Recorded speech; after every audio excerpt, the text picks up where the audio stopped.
During my childhood, my family was like a drop of water in a vast river, never remaining in one location for long. We settled in Rhode Island when I was 8, and there we remained until I went to college in Colorado Springs. Most of my memories are rooted in Rhode Island, but there are fragments in the attic of my brain which belong to various homes we had lived in when I was much younger. Most of these memories are unclear and pointless, chasing after another boy in the backyard of a house in North Carolina, trying to build a raft to float on the creek behind the apartment we rented in Pennsylvania, and so on. But there is one set of memories which remains as clear as glass, as though they were just made yesterday. I often wonder whether these memories are simply lucid dreams produced by the long sickness I experienced that spring, but in my heart I know they are real. We were living in a house just outside the bustling metropolis of New Vineyard, Maine, population 643. It was a large structure, especially for a family of 3. There were a number of rooms I didn't see in the 5 months we resided there. In some ways, it was a waste of space, but it was the only house on the market at the time, at least within an hour's commute to my father's place of work. The day after my 5th birthday, attended by my parents alone, I came down with a fever. The doctor said I had mononucleosis, which meant no rough play and more fever for at least another 3 weeks. It was horrible timing to be bedridden. We were in the process of packing our things to move to Pennsylvania, and most of my things were already packed away in boxes, leaving my room barren. My mother brought me ginger ale and books several times a day, and these served the function of being my primary form of entertainment for the next few weeks. Boredom always loomed just around the corner, waiting to rear its ugly head and compound my misery. I don't exactly recall how I met Mr. Widemouth. I think it was about a week after I was diagnosed with mono. The first memory of the small creature was asking him if he had a name. He told me to call him Mr. Widemouth, because his mouth was large. In fact, everything about him was large in comparison to his body. His head, his eyes, his crooked ears, but his mouth was by far the largest. You look kind of like a Furby, I said as he flipped through one of my books. Mr. Widemouth stopped and gave me a puzzled look. Furby? What's a Furby? He asked.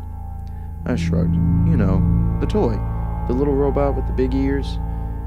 You can pet and feed them, almost like a real pet. Oh, Mr. Widemouth resumed his activity. You don't need one of those. They aren't the same as having a real friend. I remember Mr. Widemouth disappearing every time my mother stopped by to check in on me. I lay under your bed, he later explained. I don't want your parents to see me because I'm afraid they won't let us play anymore. We didn't do much during those first few days. Mr. Widemouth just looked at my books, fascinated by the stories and pictures they contained. The 3rd or 4th morning after I met him, he greeted me with a large smile on his face. I have a new game we can play, he said. We have to wait until after your mother comes to check on me, because she can't see us play it. It's a secret game. After my mother delivered more books and soda at the usual time, Mr. Widemouth slipped out from under the bed and tugged my hand. We have to go to the room at the end of this hallway, he said. I objected at first, as my parents had forbidden me to leave my bed without their permission, but Mr. Widemouth persisted until I gave in. The room in question had no furniture or wallpaper. Its only distinguishing feature was a window opposite the doorway. Mr. Widemouth darted across the room and gave the window a firm push, flinging it open. He then beckoned me to look out at the ground below. We were on the 2nd story of the house, but it was on a hill, and from this angle the drop was farther than 2 stories due to the incline. I like to play pretend up here, Mr. Widemouth explained. I pretend that there was a big, soft trampoline below this window, and I jump. If you pretend hard enough, you bounce back up like a feather. I want you to try. I was a 5-year-old with a fever, so only a hint of skepticism darted through my thoughts as I looked down and considered the possibility. It's a long drop, I said. But that's all a part of the fun. It wouldn't be fun if it was only a short drop. If it were, that way you may as well just bounce on a real trampoline. I toyed with the idea, picturing myself falling through thin air only to be bounced up bounced back to the window on something unseen by human eyes. But the realist in me prevailed. Maybe some other time, I said. I don't know if I have enough imagination. It could hurt. Mr. Widemouth's face contorted into a snarl, but only for a moment. Anger gave way to disappointment. If you say so, he said. He spent the rest of the day under my bed, quiet as a mouse.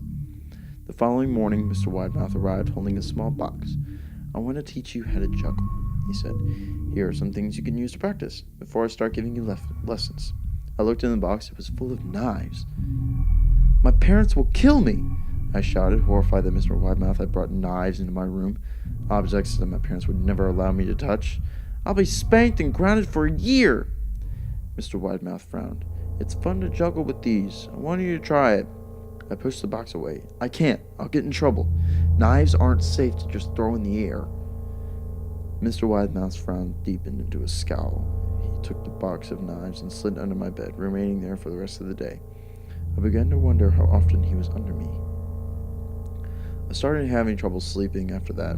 Mr. Widemouth often woke me up at night saying he put a real trampoline under the window, a big one that I couldn't see in the dark. I always declined and tried to go back to sleep, but Mr. Widemouth persisted.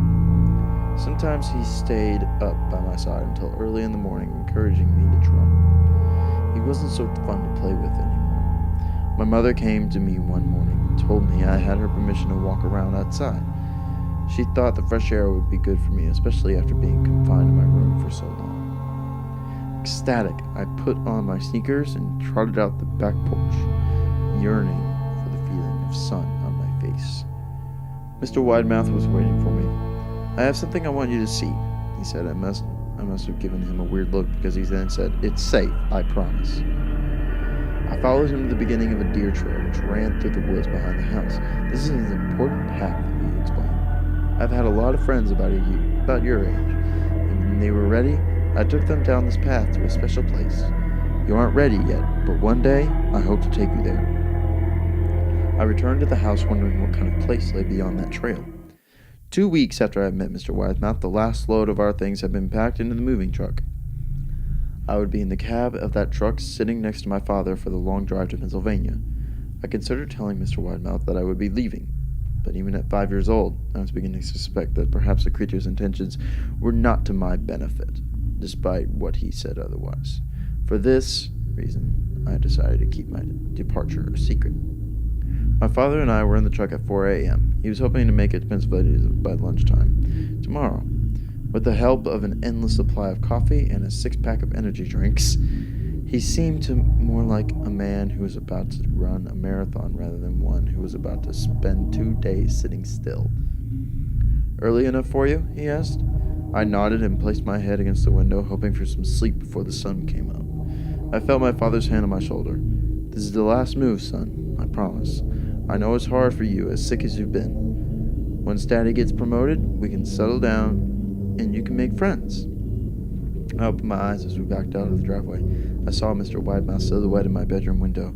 He stood motionless until the truck was able to turn into the main road. He gave a pitiful little wave goodbye, steak knife in hand.